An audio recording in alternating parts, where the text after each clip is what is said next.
Alhamdulillahirabbil alamin.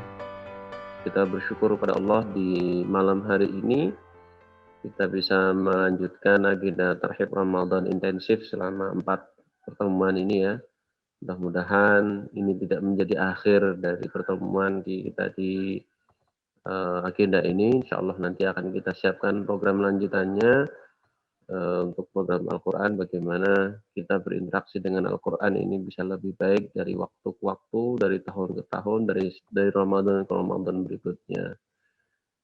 Salawat dan salam mari sama-sama kita tujukan kepada panutan kita baginda Nabi Agung Muhammad sallallahu alaihi wasallam. Allahumma shalli wa sallim wa barik ala sayyidina Muhammad wa ala alihi wa sahbihi ajma'in. Bapak Ibu sekalian yang dirahmati Allah Subhanahu wa taala. Temanya hari ini kan sebenarnya bagaimana mengkhatamkan Al-Quran, bagaimana tips mudah dan sebagainya. Tapi sebelum ke arah sana, saya mungkin banyak mungkin bercerita terkait dengan kisah-kisah orang terdahulu gitu ya. Mungkin kisah yang terkenal adalah kalau dari sahabat Rasulullah Sallallahu Alaihi Wasallam. Jadi ada sahabat dalam sejarah Islam itu, sejarah kita yang dijuluki Al-Watad. Watad itu bahasa Arabnya, bahasa Arab terjemahannya adalah artinya tiang pancang atau tiang penyangga. Jadi tiang utama lah begitu. Ya, kalau kita lihat dalam Al-Quran, wal jibala autada. Jadi Allah jadikan apa namanya gunung sebagai apa namanya tiang pancang yang sangat kuat gitu ya. Jadi dalam sejarah kita itu ada sahabat Nabi Shallallahu Alaihi Wasallam yang dijuluki Watad, itu ada 2 orang. Tapi yang saya ingat hanya satu ya, satunya saya lupa. Yang satu ini adalah Sayyidina Utsman radhiyallahu anhu. Ya, beliau juga di antara sahabat Nabi yang terkenal kaya raya kalau lagi infak untuk perjuangan Nabi Shallallahu Alaihi Wasallam, dakwah itu juga luar biasa. Tapi juga dari aspek ibadah kualitasnya juga luar biasa. Bayangkan beliau disebut Watad itu karena apa? Karena beliau mampu berdiri, khatam 30 juz itu dalam 1 rakaat. Apa bisa? Bisa karena memang beliau sudah hafal ini. Jadi di beberapa cerita teman-teman saya yang sudah selesai gitu, yang sudah ini kata beliau temannya itu sempat bisa menyelesaikan membaca Al-Quran itu 30 juz dalam waktu kurang lebih 7,5 jam atau 7 sampai 8 jam. Berarti ketika Sayyidina Utsman radhiyallahu an mampu menyelesaikan 1 rakaat ya 30 juz itu, maka dikenal dalam sejarah disebut seorang sahabat yang disebut Watad karena mampu berdiri 30 juz 1 rakaat, yaitu Sayyidina Utsman radhiyallahu an. Ya, sahabat Rasulullah SAW yang luar biasa juga ya, kaya dan infaknya juga besar, namun juga ibadahnya juga luar biasa. Yaitu sahabat ya, memang khairul qurun ya, sebaik-baik masa gitu ya, dan orang yang betul-betul bertemu dengan Rasulullah, mungkin bahkan sudah didoakan Rasulullah gitu ya. Maka sehingga juga keutamaan-keutamaan sahabat itu akhirnya dari orang ke orang itu, sahabat yang lain juga berbeda-beda. Ada sahabat yang terkenal sebagai ahli tafsir, yaitu sahabat Abdullah bin Abbas radhiyallahu anhuma. Ibnu Abbas ini karena memang beliau didoakan Rasulullah secara khusus. Apa doanya? Allahumma faqihhu fid din wa 'allimhu ta'wil. Makanya kadang-kadang ketika saya memulai taklim ataupun kajian ya, saya baca doa ini. Saya sering bacanya Allahumma faqihna fid dini wa 'allimna ta'wil. Ya Allah, faqihna, pahamkan kami ke dalam agama memahami agama Islam ini, wa 'allimna ta'wil, dan kemudian ajari kami at-ta'wil, tafsir eee, apa namanya, Al-Quran gitu ya. Sehingga sahabat Nabi inilah, sahabat Abdullah bin Abbas ini kan terkenal dalam sejarah, selain meriwayatkan hadis banyak, beliau juga terkenal dalam tafsirnya. Karena apa? Karena sudah didoakan Rasulullah SAW begitu. Jadi akhirnya doanya betul. Sahabat Abdullah Abbas ya sebagai seorang orang yang faqih dalam agama dan orang yang terkenal dengan tafsir tafsir Al-Qur'annya. Jemaah Bapak Ibu sekalian yang dirahmati Allah, itu di kalangan sahabat begitu yang terkenal. Kemudian di kalangan berikutnya para salaf ya, para ulama terdahulu mungkin yang sering kita kenal adalah Imam Muhammad bin Idris Asy-Syafi'i atau yang kita kenal Imam Syafi'i radhiyallahu anhu rahimahullah taala. Jadi Imam Syafi'i ini terkenal eh, dalam satu Ramadan itu bisa khatam 60 kali. Berarti satu hari itu bisa 2 kali khatam kan begitu. Ya selevelnya beliau karena memang sudah hafal Quran ya sejak usia dini kan gitu ya. Belum lagi ditambah suasana, kok bisa ya? Karena beliau suasananya berada di Masjidil Haram ketika kecil. Jadi Imam Syafi'i itu kan sekitar umur 4 tahun ya sama ibunya itu kan beliau lahir di Gaza, Palestina. Kemudian sekitar umur 4 tahun itu Imam Syafi'i dibawa oleh ibunya ke Mekah ya untuk mempertahankan bahasanya, untuk kemudian dipertemukan oleh para ulama gitu ya. Sehingga beliau ini hafal Quran dalam usia yang cukup muda, bahkan menjadi ulama fikih, ya, menjadi ahli fikih dalam usia yang beliau sendiri juga belum balik ketika itu. Karena ya di usia-usia sangat belia, betul-betul sudah menjadi ahli fikih atau ahli dalam bidang syariah di usianya saat itu. Nah, yang terkenal dari Imam Syafi'i ini beliau khatam berarti kan sehari kalau dalam bulan Ramadan bisa khatam dua kali. Tapi kita lihat sejarahnya bagaimana memang yang terpenting itu adalah kita menyiapkan apa yang kita siapkan untuk Ramadan. Apa yang kita persiapkan untuk bulan suci Ramadan itu seperti apa. Dulu para sahabat Rasulullah SAW begitu sudah Ramadan itu sudah off dari seluruh aktivitasnya. Bahkan ada orang-orang dahulu itu bahkan ada yang sampai menutup tokonya sebelum Ramadan. Artinya aktivitas bisnisnya itu bahkan diberhentikan untuk dia totalitas beribadah di bulan Ramadan. Berarti dia sudah menyiapkan betul untuk Ramadan itu adalah bekalnya. Nah, eh, tentu ya kalau kita ya hari ini ya realistis saja dengan pekerjaan kita hari ini. Kalau memang belum bisa seperti mereka, paling tidak kita menyiapkan lah gitu ya. Eh, Kalau para sahabat dahulu memang mereka berdoa 6 bulan setelah Ramadan agar diterima Ramadannya, agar diterima ibadahnya di bulan Ramadan itu, mereka berdoa 6 bulan setelah Ramadan. Dan mereka berdoa agar Allah sampaikan usia mereka di bulan Ramadan itu 6 bulan sebelum Ramadan itu sudah doa. Kalau hari ini kan kita biasa doa Allahumma barik lana fi Rajab wa Sya'ban wa balighna Ramadan kan gitu. Berarti itu kan hanya 2 bulan sebelum Ramadan.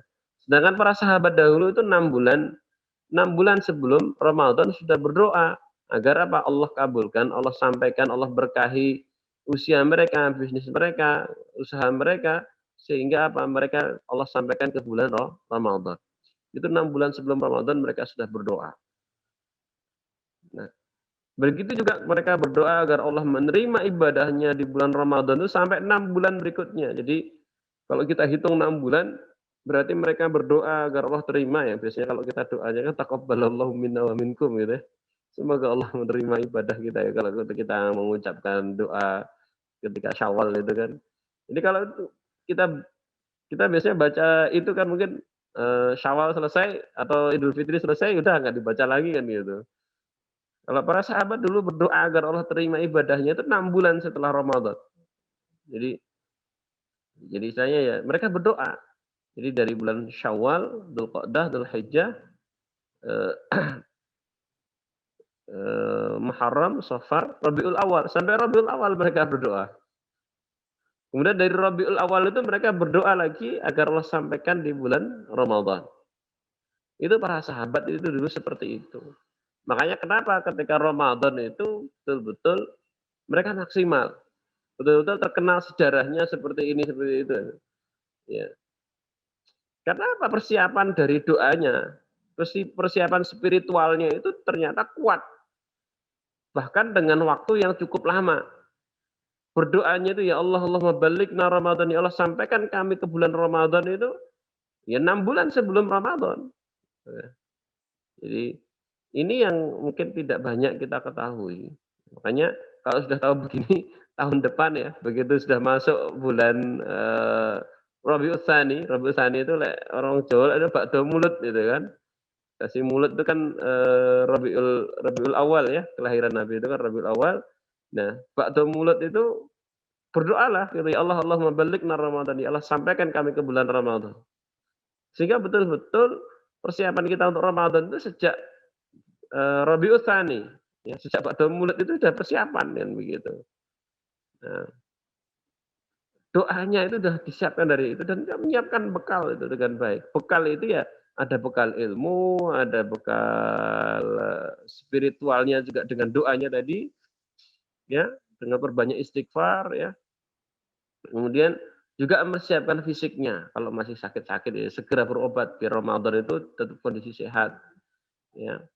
Kalau memang ingin niat menghentikan bisnisnya, maka bagaimana tetap ada perputaran dalam bisnisnya sehingga kalau dia punya pegawai puluhan bahkan ribuan, itu tetap, mendapatkan hak ininya misalnya, ya itu monggo kan gitu. Yang penting kita ada persiapan untuk itu.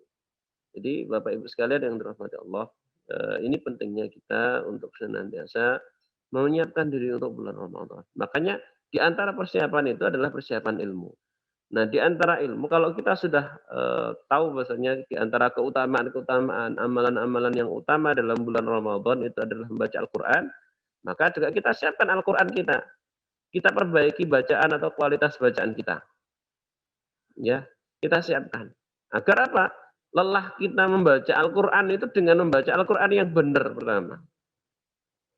Ya, ketika kita membaca Al-Qur'an itu dengan bacaan yang benar, keberkahan Al-Qur'an itu akan semakin dekat. Kenapa? Karena kualitas bacaan Al-Qur'an kita yang baik, yang benar, sehingga semakin berkah kita itu karena Al-Qur'an. Ya, "Wa hadza kitabun anzalnahu mubarak," kata Allah. Ini Al-Qur'an sudah aku turunkan katanya. Ini mubarak, penyebab keberkahan itu kan, di antara asbab keberkahan. Maka bagaimana agar berkah? Ya baca Al-Qur'an itu dengan penuh keimanan dan ketakwaan. Ya apa takwa itu? Berarti kita menjalankan Al-Qur'an itu, membacanya dengan perintah Allah Subhanahu wa taala. Ya. Fa idza qara'nahu fattabi' qur'anah. Ikuti cara bacanya itu gimana kan gitu atau yatlunahu haqqa tilawatih. Kalau itu lebih kepada secara umum apa namanya ittiba' ya, ittiba' Al-Qur'an itu secara haqqut tilawah gitu ya. Atau kata Nabi SAW, sabda Nabi, "Iqra'ul Qur'ana kama unzil." Bacalah Al-Qur'an sebagaimana Al-Qur'an itu diturunkan. Ya. Jadi agar apa? Sekali lagi adalah keberkahan. Nah, keberkahan inilah yang kemudian menyebabkan ya, sesuatu itu jika Allah berkahi, umur ketika Allah berkahi, waktu ketika Allah berkahi, maka kita akan mendapatkan kebaikan yang sangat banyak. Ya. Begini, eee, ketika kita berinteraksi dengan Al-Qur'an dengan benar, dengan bacaan yang benar, maka insyaallah, kalau itu karena maka, karena niatkan memang ini adalah dalam rangka ini menjalankan perintah Allah Subhanahu wa taala, maka kita akan mendapatkan keberkahan. Nah, keberkahan waktu itu bisa jadi yang kemudian menyebabkan kita itu mampu kemudian membaca Al-Qur'an dengan kuantitas tertentu, ya, yang mungkin kita niatkan atau yang mungkin itu kita inginkan. Jadi ketika kita menginginkan Al-Qur'an misalnya khatam, dalam dalam dalam Ramadan tuh mungkin, target mungkin 1 kali, 2 kali, 3 kali dan sebagainya, ya. Dan sebelumnya belum mungkin ada yang belum pernah khatam, tapi kemudian ada niat kuat untuk khatam gitu ya. Atau yang sebelumnya niat, khatam sekali pengen 2 kali, ya. Kemudian atau yang mungkin dulunya 2 kali pengen naik 4 kali misalnya. Caranya bagaimana? Maka pastikan kita mendapatkan keberkahan dulu. Bagaimana cara asbabul barokah? Makanya keberkahan itu turun ketika orang itu beriman dan bertakwa. Iman itu begini. Maksud saya gini. Ketika Allah Subhanahu wa taala berfirman, "Walau anna ahlal qura amanu wattaqau lafatahna 'alaihim barakatim minas sama'." Seandainya suatu penduduk suatu kampung, suatu negeri itu beriman dan bertakwa, berarti iman dan takwa.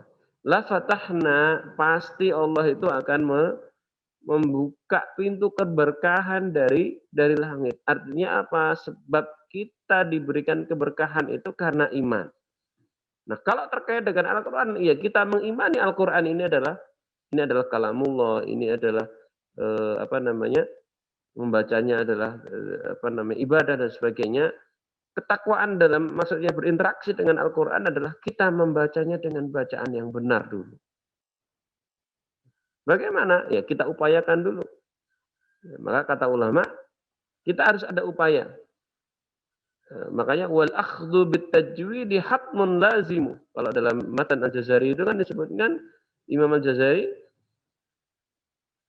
menerapkan tajwid dalam Al-Quran, membaca Al-Quran itu hatmun lazimu, wajib, betul-betul wajib. Hatmun lazimu, wajib.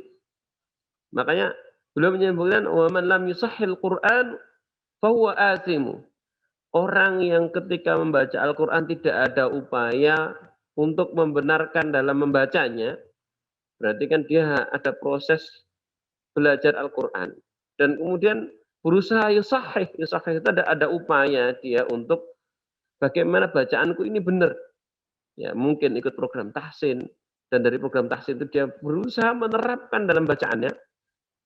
Maka ketika seseorang sudah seperti itu, berusaha untuk, ya setelah dia mengimani Al-Quran ini, dia berusaha untuk yusahih Al-Quran, berusaha untuk membuat benar bacaannya, menjadikan benar bacaannya, maka orang ini sudah dalam tahapan bertakwa. Walaupun mungkin hasilnya masih belum benar secara ideal, baik makhraj, sifat hurufnya, atau tajwidnya secara umum mungkin masih belum benar, tapi dia ada upaya. Ya sahih berarti ada upaya. Ya. Selalu ada upaya untuk belajar Al-Quran, membaca Al-Quran dengan benar, maka dia sudah bertakwa. Ketika sudah bertakwa itu Allah akan turunkan keberkahannya. Keberkahannya turun. Ketika Allah memberikan keberkahan, maka waktunya akan barokah. Waktunya akan Allah berikan keberkahan. Bisa jadi dia waktu mungkin tidak terlalu banyak, tapi kemudian dia mendapatkan kuantitas bacaan Al-Quran yang begitu banyak. Ya. Atau hal-hal lain yang mungkin dia dapatkan. Makanya yang terpenting itu adalah ya setelah kemudian seseorang itu berusaha dalam membaca Al-Quran dengan benar, maka berikutnya adalah bagaimana menyediakan waktu. Kata kuncinya adalah menyediakan waktu, bukan menyisakan waktu. Makanya beda, menyediakan waktu dengan menyisakan waktu. Menyisakan itu sisa. Ya namanya sisa, nek oleh ya dipakai, nek enggak ya enggak dapat kan begitu. Tapi kalau kita menyediakan waktu, ini waktu yang enggak boleh diganggu. Jadi misalnya gini, kita punya waktu, ya yang kita sediakan untuk Al-Quran ini adalah misalnya habis subuh dan habis maghrib misalnya. Maka di waktu dua tersebut, jaga jangan dipakai untuk yang lain. Misalnya dalam setiap hari itu, panjenengan habis subuh, pokoknya sampai 5:30 waktu saya adalah untuk Al-Quran misalnya. Yaitu kalau panjenengan istiqomah insya Allah dapat. Begitu juga mungkin di bulan Ramadan, ya jangan disahkan waktu. Senggualek sempet kan begitu. Engko bar tarawih ya ora ngantuk. Akhirnya ada taklik, ada istilahnya ada syarat gitu ya. Engko lek gak ngantuk, engko lek gak itu. Akhirnya apa ya? Dia enggak dapat, enggak sempat akhirnya. Karena tidak menyediakan. Makanya bukan menyempatkan, tapi betul-betul menyediakan waktunya. Kita menyediakan waktu untuk membaca Al-Quran itu sebenarnya berapa sih dalam satu hari? Itu jam berapa sampai jam berapa? Ya. Membimbing gitu ya, mengawasi kita kok rapat anuan gitu. Jadi betul-betul sediakan waktu. Kalau panjenengan menyisakan waktu ya gak sisa-sisa nantinya. Makanya sediakan waktu betul sehingga ketika waktu yang sudah kita sediakan ini jangan diganggu untuk apapun. Ya. Ini pentingnya ketika kita menyediakan waktu. Jadi sediakan waktu sebagaimana kita menyediakan waktu untuk tidur. Ya. Makanya ketika Ramadan bagaimana caranya? Yaitu tadi sediakan waktu. Kapan? Ya. Memang yang paling enak itu habis subuh. Ya. Habis subuh, kemudian kalau hari ini kita mungkin suasana yang lebih mendukung lagi adalah selepas taraweh gitu ya. Selepas taraweh itu eh, betul-betul gunakan, jangan kemana-mana habis taraweh, gunakan dulu untuk tilawah. Mungkin dapat sedapatnya lah sesuai dengan kemampuan. Dia mau target berapa? Makanya 2 waktu itu coba dijaga. Kemudian jaga waktu juga sebelum buka puasa. Biasanya kita sebelum buka puasa selalu ngumpul nih. Nah, ketika ngumpul menjelang buka puasa sambil menunggu buka puasa itu adalah coba itu sediakan. Nah, kalau yang itu mungkin panjenengan bisa menyiapkan, bisa mungkin hanya sesuai dengan kesempatan mungkin tidak masalah, ya. Tapi kalau sudah diplot habis subuh dan habis taraweh, itu dijaga betul agar jangan ada aktivitas setelah subuh kecuali membaca Al-Qur'an, ya, jangan ada aktivitas setelah taraweh kecuali membaca Al-Qur'an, ya. 2 waktu ini coba dikunci. Nah, lalu kemudian ada rumus ya sebenarnya. Kita ini mau target berapa? Misalnya ya kalau yang ramai yang biasa kalau ulama itu membuat rumus ya, rumus yang dibuat ulama misalnya sepekan dengan sekali khatam. Berarti kan kalau sepekan sekali khatam, targetnya Ramadan itu berarti 4 kali khatam misalnya. Toh saya mungkin dari yang paling bawah dulu lah. Mungkin yang sebelumnya belum pernah khatam misalnya.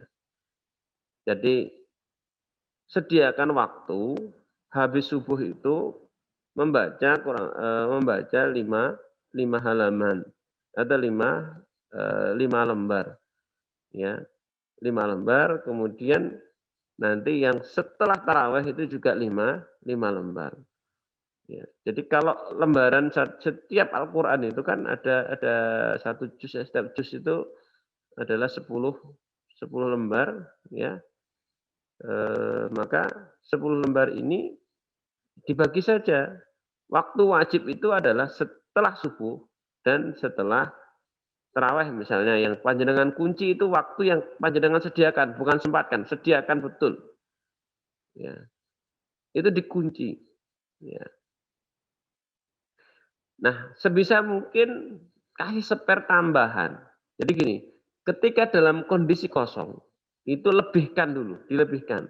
Kita jaga ini kalau sewaktu-waktu kemudian ada hal-hal yang tidak kita inginkan. Ya, misalnya tiba-tiba ada darurat kemana begitu ya. Sehingga itu untuk spare agar ketika kita darurat itu kita masih sudah disaur lah ibaratnya begitu. Ya. Nah kemudian ini kalau ingin khatam 1 juz. Kemudian kalau panjenengan juga menyediakan waktu lain selain habis subuh, ya silahkan. Misalnya nanti yang dikunci berikutnya, ya kalau misalnya kita sudah mengunci habis subuh dan habis taraweh, kalau memang dirasa cukup tidak masalah. Kemudian selain itu ada waktu-waktu yang memang panjenengan sempatkan, ya. Jadi bedakan kita menyisakan dengan betul menyediakan. Kalau menyediakan sudah disediakan dan itu nggak boleh diganggu. Tapi kalau kemudian menyempatkan itu sempatnya tok. Misalnya gini, setelah sholat zuhur sambil santai gitu ya, mungkin membaca tambahan setengah halaman atau satu lembar atau 2 halaman misalnya. Nah itu kalau itu adalah sesuai dengan sesempatnya itu atau setelah sholat duha. Karena yang paling ringan itu kenapa kok habis sholat? Jadi antar ketaatan itu akan semakin mudah. Panjenengan baca Quran, kok setelah sholat itu jauh lebih mudah. Jauh lebih mudah mengawalinya. Jadi kalau panjenengan pengen ringan baca Al-Quran, kapan? Setelah sholat wajib. Itu paling mudah, paling kemudian lebih ringan panjenengan untuk membaca Al-Quran mudah. Makanya begitu selesai, coba langsung baca Quran sedapatnya. Tapi kalau yang habis subuh sama habis taraweh ini dikunci aja. Pokoknya habis itu langsung segera ngaji. Jangan ke aktivitas lain. Baru kemudian kalau sudah sesuai targetnya gitu ya, maka mungkin bisa beraktivitas lain. Itu yang pertama. Nah, itu kalau pengen khatam 1 kali. Kalau pengen khatam sampai 4 kali, itu ada rumusnya. Coba Ustazah Rani bisa di-share screen yang tadi yang biasa dipakai kaidah para ulama, itu namanya fami bisyauqin. Ya, bahasa Arabnya, jadi para ulama itu dulu membuat rumus, pengen khatam 1 pekan, itu ada rumus fami bisyauqin. Nah, ini ya, tahzibus salaf lil Qur'ani fi 7 ayyam. Maksudnya tahzib, hizb itu membagi ya orang salaf, para generasi terdahulu ya, orang terdahulu itu untuk mengkhatamkan Al-Qur'an, itu pembagiannya kalau pengen khatam dalam waktu 7 hari, ini caranya begini. Al-yaumul awal itu di hari pertama, ya jadi hari pertama itu kalau pengen khatam 7 hari ya, caranya hari pertama baca dari Al-Fatihah sampai surat An-Nisa itu habis. Makanya itu fa, ya, itu rumusnya huruf fa, ya. Makanya fami bisyauqin itu fami itu artinya apa? Mulut ya. Bisyauqin, rindu ya. Ya, rindu ya. Jadi itu ternyata diambilkan dari rumus Al-Qur'an ya, Masya Allah. Jadi fa itu maksudnya Al-Fatihah. Jadi Al-Fatihah sampai surat An-Nisa. Itu ada 106 halaman. Ya, kalau pengen khatam 7 hari, berarti 1 hari itu perlu 106 halaman untuk dia baca. Dari surat Al-Fatihah sampai surat An-Nisa.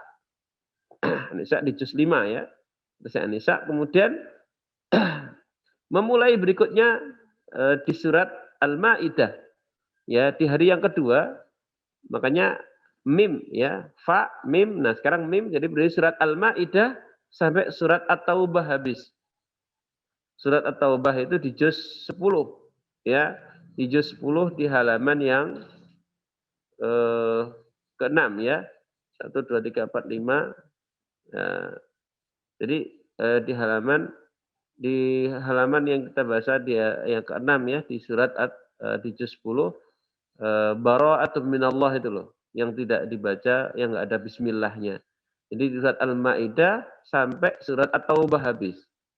Nah, kemudian di hari yang ketiga rumusnya dari huruf ya, yaitu surat Yunus. Ya, surat Yunus itu di juz 11 ya, sampai surat An-Nahl di juz 14. Ya, surat An-Nahl di juz 14 akhir. Ya, akhir juz 14 pas di 15 awal. Jadi berakhirnya kapan? Dari surat Yunus sampai surat An-Nahl. Itu hanya 74 halaman. Berikutnya dari surat Al-Isra, ya. Makanya itu ya bisyauqin, fami bisyauqin, ba ya. Fa mim ya. Dari surat Al-Isra sampai surat Al-Furqan. Ya, surat Al-Furqan. Ya. Jadi dari surat Bara'ah ya, kemudian berikutnya syauqun itu shin asy-syu'ara. Jadi surat Al-Isra selesainya di surat Al-Furqan, kemudian asy-syu'ara ya sampai surat Yasin. Ya.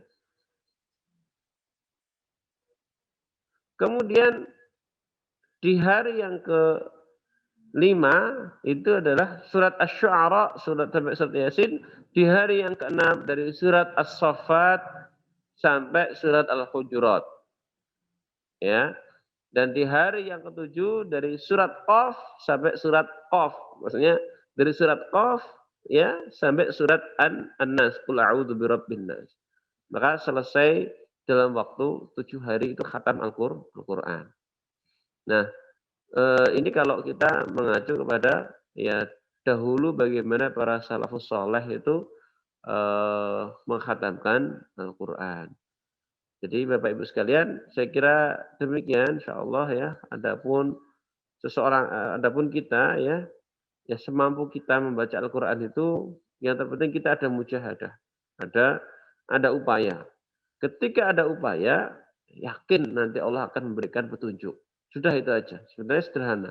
Panjenengan ada mujahadah kuat dari awal ini, dari sekarang ini sudah menyiapkan, maka nanti yakin Allah akan memberikan petunjuk. Pasti, itu sudah pasti Allah memberikan. Jadi kalau ada panjenengan ada mujahadah, itu sudah Allah pastikan nanti Allah akan memberikan hidayah atau petunjuk. Jadi, walladzina jahadu fina lanahdiyannahum subulana.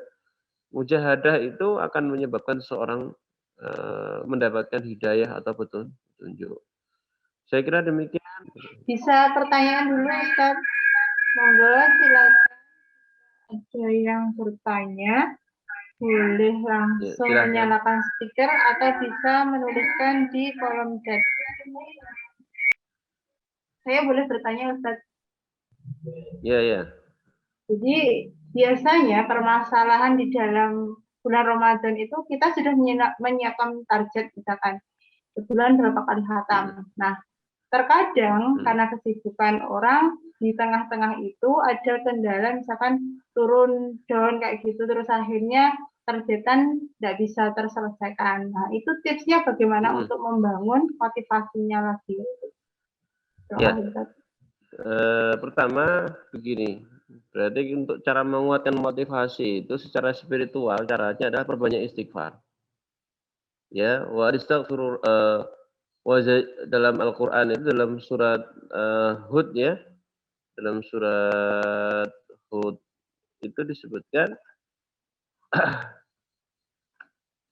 wa anistaghfiru rabbakum innahu kana ghaffara yursilis samaa 'alaikum midrara wa yazidkum quwwatan ila quwwatikum. Jadi kalau dilihat dari surat Hud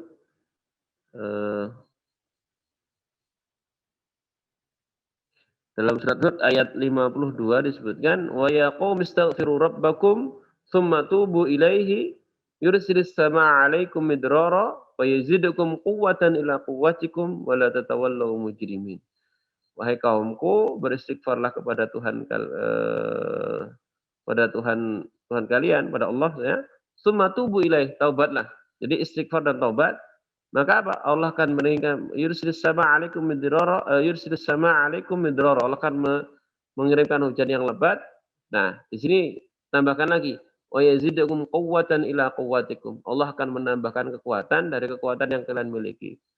Ayat ini memang konteksnya adalah Allah akan menambahkan kekuatan kepada kaum Ad. Kaum Ad ini kan kaumnya Nabi Hud. Kaum yang terkenal kuat dari sisi ekonomi, militer, politik, sangat kuat saat itu. Sehingga Allah di sini kan dijanjikan kalau mereka mau istighfar dan tobat, Allah akan menambahkan kekuatan tersebut dari kekuatan yang sudah mereka miliki. Maka itu begini, kalau kita dalam kondisi lemah motivasi kita dalam menghatamkan Al-Quran, maka perbanyak istighfar. Ya, perbanyak istighfar, nanti Allah akan menguatkan. Nah, karena begini motivasi dorongan kuat itu juga memang ada dari kita, tapi kita juga harus yakin bahwasanya yang menambah kekuatan spiritual kita ini adalah Allah Subhanahu wa taala. Maka caranya diantaranya adalah dalam ayat ini, dalam surat Hud ini, perbanyak istighfar agar Allah menguatkan motivasi kita. Ya. Target kita yang sudah kita canangkan begitu, maka biarkan nanti Allah Subhanahu wa taala dengan kuasanya menguatkan kita. Ya, ini penting pertama. Terus yang kedua adalah senantiasa diperbaharui niat, tajdidun niyah. Ya, perbaharui niat itu penting. Ya, selalu perbaharui niat. Ya. Dan juga ini yang perbaharui niat ini sekali lagi penting kita mohon kepada Allah, ya Allah, ini bulan Ramadan kan gitu. Ya. Saya berharap target ini bukan karena keduniaan tapi juga lebih pada aku ingin mendapatkan berkah, ingin mendapatkan pahala kan begitu. Karena ini bulan Ramadan, tidak ingin kehilangan momen dan sebagainya. Makanya juga di antara hal-hal yang lain yang perlu kemudian dijaga adalah membaca itu dengan niatan kita mendapatkan pahala dari Allah Subhanahu wa taala sebanyak-banyaknya, mendapatkan keberkahan karena ini juga di antaranya bulan Ramadan, keberkahan ini karena ini juga Al-Qur'an, gitu ya. Nah, ada pertanyaan yaitu bagaimana apa lebih utama membaca Al-Qur'an mengkhatamkannya atau dengan membaca terjemahannya? Ya, kalau untuk bulan Ramadan, kalau saya melihat sejarahnya dahulu para ulama lebih fokus untuk mengkhatamkan Al-Qur'an. Bahkan para ulama dahulu itu menutup taklimnya. Jadi para ulama dulu itu punya taklim, punya kajian di masjid-masjid, punya halakoh ilmu, halakoh kelas lah, kelas gitu ya, kelas di masjid-masjid dulu itu sampai ditutup. Kenapa? Karena masuk bulan Ramadan, mereka ingin fokus beribadah. Artinya sampai aktivitas dakwah pun ulama itu dulu menutup untuk tidak mengisi acara-acara tersebut.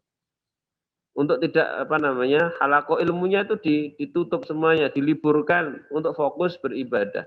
Berarti apa? Antara kita membaca dengan terjemahannya, dengan kita membaca khatamnya, membaca saja tapi sampai khatam itu jauh lebih baik ketika kita membaca sampai khatam. Adapun waktu tadabbur Al-Qur'an, waktu membaca terjemahan Al-Qur'an bisa di luar waktu selain Ramadan, ya. Itu ya, jawaban saya. Tadi ada yang tanya di kolom chat seperti itu. Terima kasih Ustadz atas jawabannya. Terus ini ada pertanyaan dari via YouTube dari Ibu Rohaini Tambak Mas. Ahwan Ustadz bertanya, jika kita membaca surat At-Taubah saat di tengah-tengah, apakah juga tidak membaca basmalah?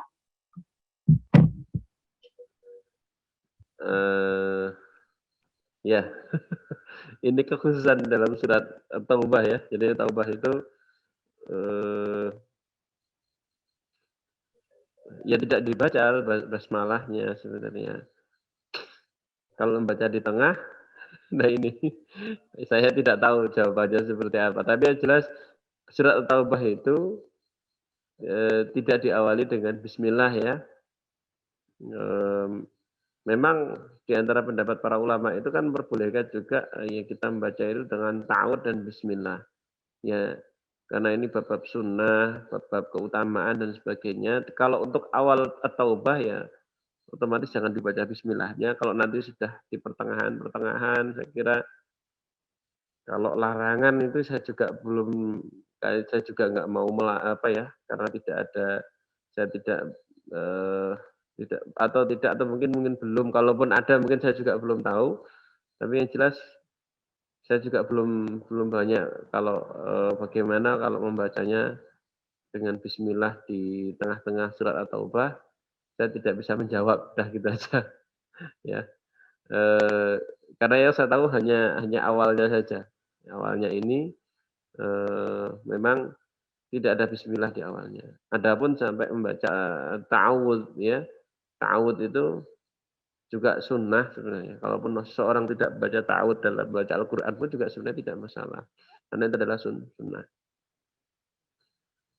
Itu aja mungkin Fitri ya. Bab sunnah ini kan kalau mungkin saya bilang larangan juga saya juga nggak bisa melarang karena juga saya mungkin saya belum tahu atau mungkin saya tidak tahu dah gitu aja. Itu saya tidak tahu. Tapi kalaupun ada saya juga saya juga belum tahu ininya ya ilmunya yang di At-Taubah ketika kita membaca di tengah surat. Wallahu a'lam bishawab. Ya nanti mudah-mudahan kalau saya dapat keterangannya insya Allah saya sampaikan. Sepertinya belum ada Ustadz, jadi bisa langsung ke acara selanjutnya, talaki surat Al-Ikhlas. Ya, bisa dibuka share screen-nya Ustazah Rani. Kita mulai ya.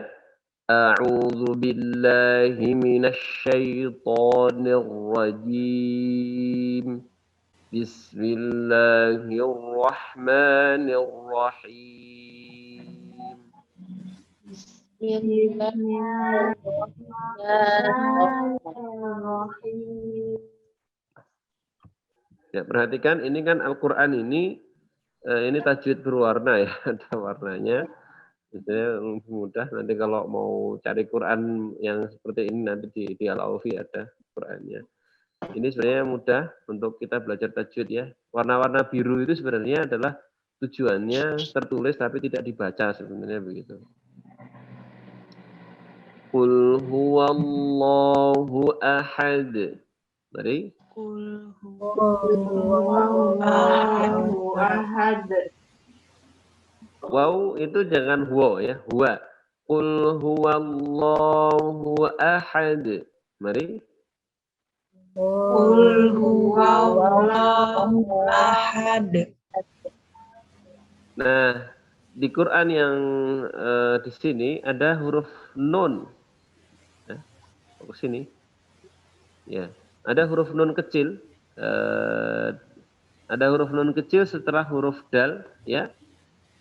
Itu ada nun. Ya, tujuannya adalah itu adalah nun al-wiqayah. Ya. Asli tulisan awalnya itu ahadun. Cuma karena akan ketemu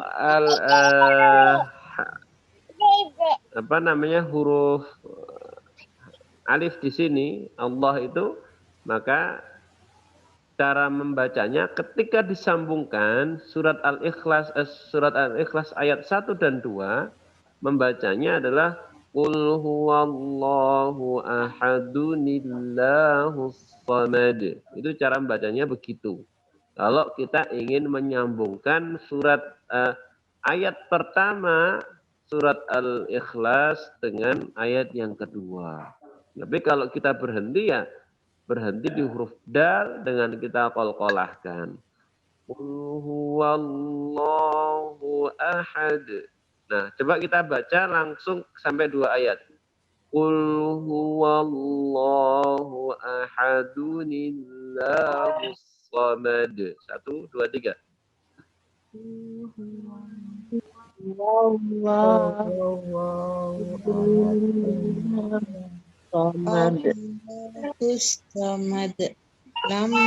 Itu betul. Itu kalau kita menyambungkan dari ayat 1 dan ayat 2. Itu kalau kita sambungkan. Kalau tidak sambung berarti kita berhenti ahad, ya. Kemudian kita di ayat yang kedua kita membaca Allahus samad. 1, 2, 3. Allahus samad. Ya sengaja fathahnya dibuat dikotakin di atas itu. Tujuannya kalau kita memulai dari ayat yang kedua kita bacanya Allahus samad. Tapi kalau kita menyambungkan fathah yang di atas itu jangan dibaca, fathah yang dikasih kotak ya, tanda kotak itu jangan dibaca. Jadi kita langsung ahadu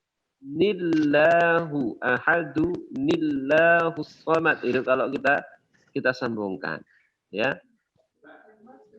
Coba saya ulangi bacaan disambung ayat 1 dan 2. Qul huwallahu ahadunillahus samad. 1, 2, 3. Qul huwallahu ahadunillahus samad. Itu kalau sambung ya. Kalau nggak disambung ya seperti biasa ketika yang terdengar seperti biasanya. Lam yalid wa lam yulad. Lam yalid wa lam yulad.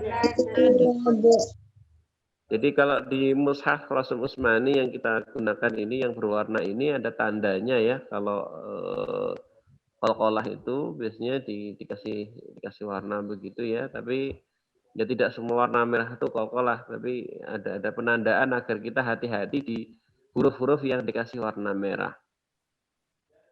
Wa lam yakul lahu kufuwan ahad. Mari.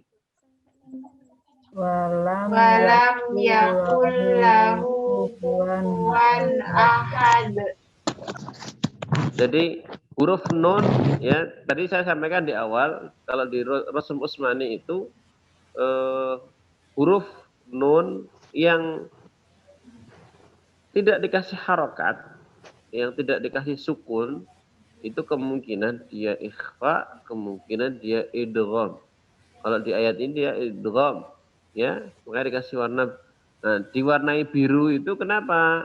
Karena di warna biru itu seakan-akan ya memang ya, tidak dibaca, sudah gitu aja. Seakan-akan tidak dibaca, itu langsung masuk ke lam.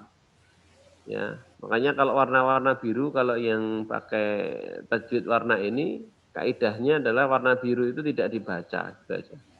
Jadi langsung yakullahu walam yakullahu kufuwan ahad. 1, 2, 3. Walam yakul lahu kufuwan ahad. Kita mulai dari awal ya. Bismillahirrahmanirrahim. Bismillahirrahmanirrahim. Somad. Qul huwallahu ahad. Qul huwallahu ahad. Allahus samad. Allahus samad. Pastikan fathah coba a semuanya. A. Ya. Allahus samad. Allahus samad. Bukan o ya, bukan Allahu tapi a. Allahus samad. Allahus samad. Nah, sekarang coba kita sambung. Samad. Kita sambung. Qul huwallahu ahadunillahus samad. Kita sambung. Mari 1, 2, 3.